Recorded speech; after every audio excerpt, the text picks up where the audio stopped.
উচ্চশিক্ষার আশায় গ্রাম থেকে চলে গিয়েছিলাম। 40 বছর আগে এই গ্রাম থেকে চলে যেয়ে শিক্ষা জীবন শেষ করে কর্মজীবনে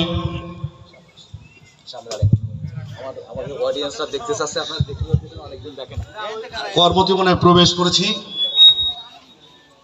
আজ থেকে 40 বছর আগে আমার বাবার স্বপ্ন বাস্তবায়ন করার লক্ষ্যেই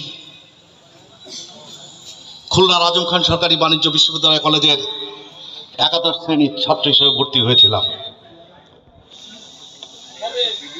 আমি যখন 11 শ্রেণীর ছাত্র হিসেবে ভর্তি হয়েছিলাম তখন বাংলাদেশে গণতন্ত্র ছিল না।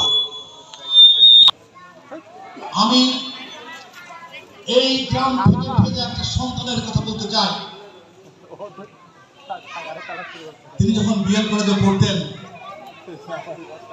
বিএল কলেজের শহীদ মিনারে দাঁড়িয়ে যখন ছাত্রদের উদ্দেশ্যে বক্তব্য রাখতেন তখন সিনায় থমড়িতে থমড়িতে রক্ত প্রবাহিত হতো।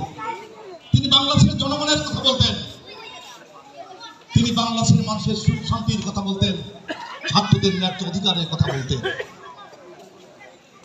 তিনি আমার বড় ভাই হিসেবে বলছি না, আমি যখন তাকে দেখেছি যে বিএল বিশ্ববিদ্যালয় কলেজের ছাত্র হিসাবে জাতীয় টেলিভিশন বিতর্ক প্রতিযোগিতায় আজ থেকে অনেক বছর আগে তিনি যখন বিএল কলেজের বিজয় ছিনিয়ে আনলেন, শ্রেষ্ঠ বক্তার উপাধি পেলেন, সেই নেতা কিন্তু আপনাদের সামনে বসে আছে।